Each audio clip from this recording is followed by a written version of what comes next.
Hey there guys, this is ktgozone. You're watching a game of Age of Empires and this is Master of Arena 5. We have JonSnow against Kikawa, and JonSnow or JonSlow or Terra as you know him. He's an arena player, amazing player, quite possibly an arena legend, and he's playing against Kikawa, the only representative from India. I really don't know whether Indian has made it to a global tournament before. I don't think so. But this guy has made it. He's good, he's very good, and I've watched a lot of his games and I really know how he plays. So let's look at this game. This is Kikawa playing with Koreans, and he's against JonSnow, who is playing with Vietnamese, and that is JonSnow's base. And mind you, this is Voodoo Kingdoms. Master of Arena 5 is being played on Voodoo Kingdoms, so obviously you have Vietnamese here playing against AoC Civ, which is the Koreans. So let's look at Kikawa's base to start with. He is Koreans, he needs stone. The stone is not at a very good location, and this kind of map, I don't know whether all arena players like it. I am not an arena player, but I don't really like this kind of a map over here. It's very flat, it's quite small to the standard arena map actually. This goal line is actually safe, he'll be happy with that, but he doesn't really have a safe stone mine, so that's not good. That's all his base is all about. He just has that one gold mine inside his base. He has got gold outside, and he's got gold over here that is also outside. That's not good. He doesn't really have a very good map. Let's look at JonSnow's map. Kikawa, obviously the underdog over here, but he's also a very good arena player. I don't think he has played JonSnow before, but he's played a lot of top players like yeah, he's played a lot of top players like Dench and Kikev and all the stuff. But let's look at this. Drakont also he has played, yeah, I believe so, yeah.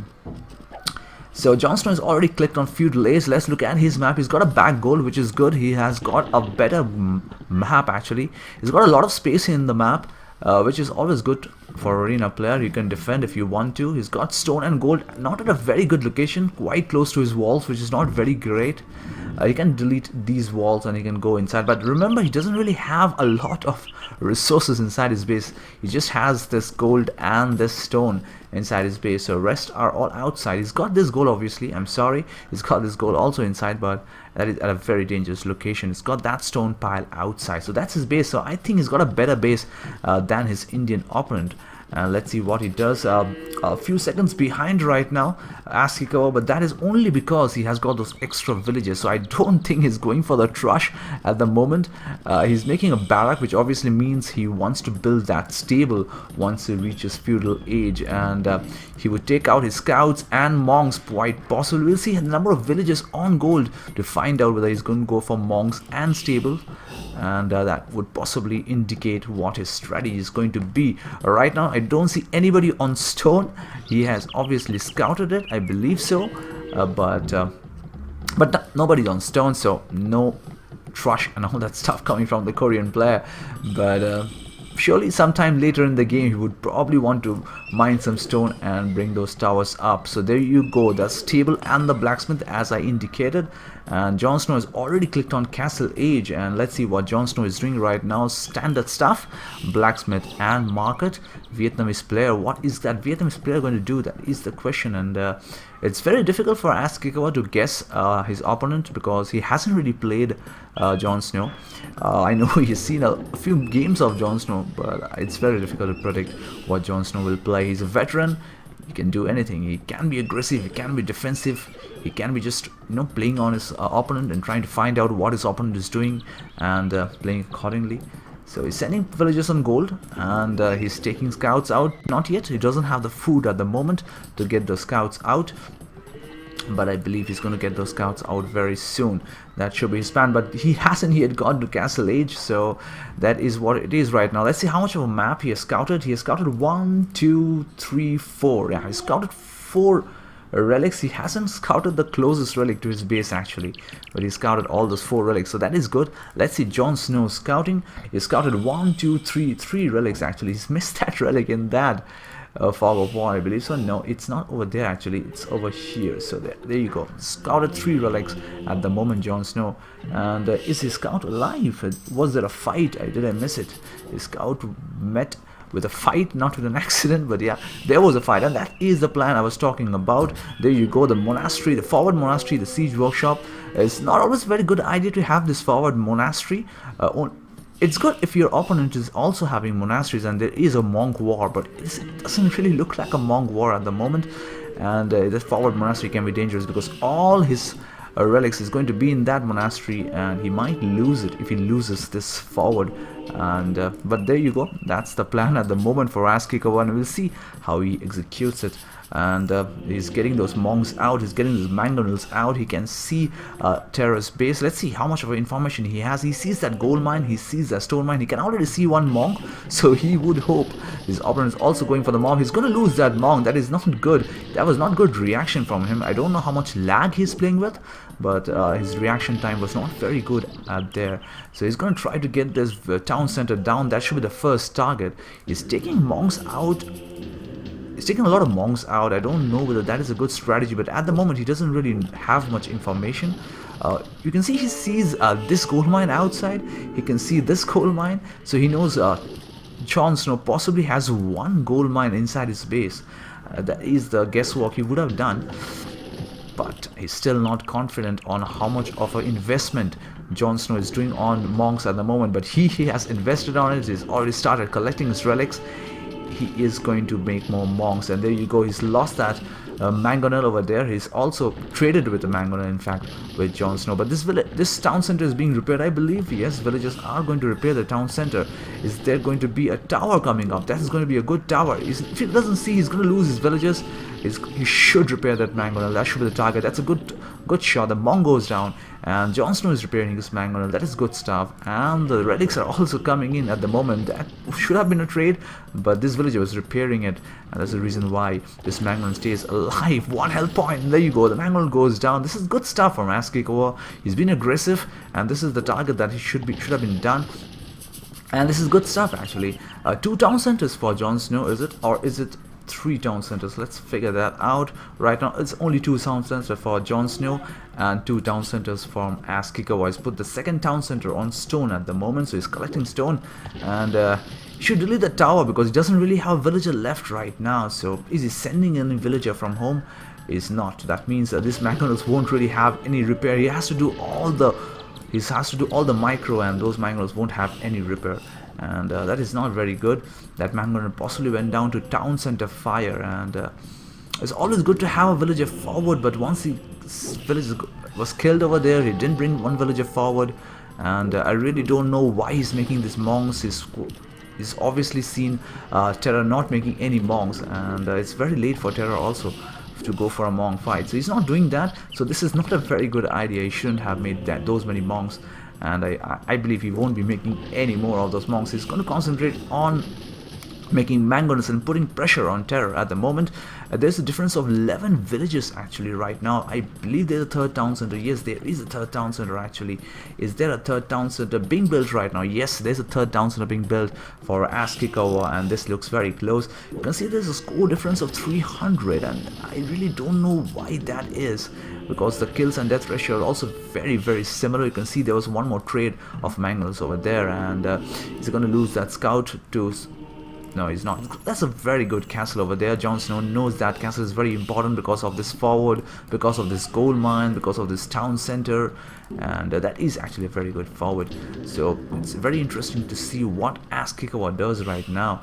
Downwards being researched by JonSnow. He's playing very defensive, and he's going to lose that mangonel. That is not very good. He should have clicked on this castle and found out how much health point was there on that castle and how much of it was built, and he should have sent that mangonel back. So these scouts are not doing anything. These monks are not doing anything. There's a forward villager at least at the moment, but right now absolutely no action happening and no damage being done by Askikawa. So let's see what is his plan right now. He has got 690 stone. He can build a forward castle if he wants to. He can make a castle over there and try to penetrate from here, but he's not doing that at the moment. And Terra is making an extended base over there. I don't know what's the reason for that. He doesn't really have any resources over here, but somehow he wants an extended base over there.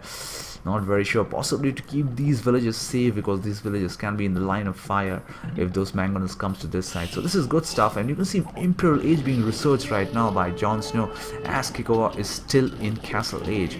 So this is not very good news from Kikowa, and let's see what JonSnow is going to do after he reaches Imperial Age, and that's his resource count. And looking at his wood and gold, is quite possibly going to go for archers. Let's look at the researchers. Yeah, he's going for fletching at the moment, so maybe rotten archers, or maybe even archery ranges. Do I see any archery ranges? No, not really. There are no archery ranges, there are no barracks at the moment. So obviously he's going to produce units only from this castle, and that is going to be rattan archers. That is my guess at the moment. And this doesn't look very good for Kikowa, because it's still very far away from Imperial Age, I believe. Let's look at that. He just clicked on Imperial Age. I think he's bought and sold a lot of resources. He's gone to Imperial Age. He lost that mangonel over there. That's not very good. It's going to rebuild that wall. There you go. JonSnow playing very defensive and very smartly at the moment. And he still hasn't made any army unit. This is 30 minutes into game time, and JonSnow doesn't have any army. There you go. The first rattan archers are not yet coming out. They're inside the castle at the moment. But this is good stuff. This is really good stuff from JonSnow. He's playing against an underdog, but he also is playing against a very, very good player. That is a bait. I am sure about that. He sent that mangonel out so that these scouts come inside, and the scouts are going to go down. And that was very, very smart. That was really smart from JonSnow.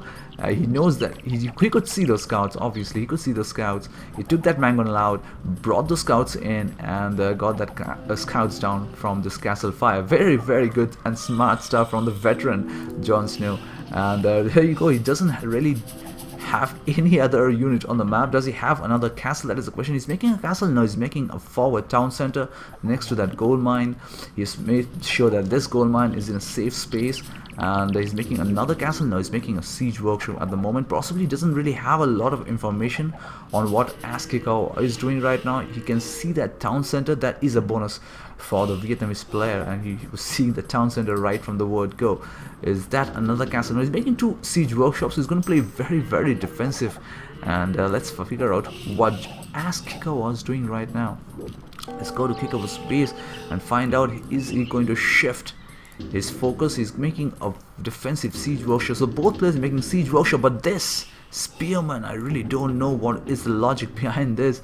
I spoke to Kikowa after this game, and I asked him specifically about this unit choice, and he didn't really have much information about Terror, and he told that he would do this only because he thought his opponent is going to go for elephants, and that was his logic. But it's difficult to play against a very, very good player like Terror, and Kikowa is a very good player. I know that. I'm very confident that he can beat some top players in the world, but sometimes it gets, too much. It gets just too much, and it's not very easy to play such top players. And that's a forward castle by JonSnow, and he's going to put on the pressure right now. These rattan archers are very, very good. They're already 6+4 guys, mind you.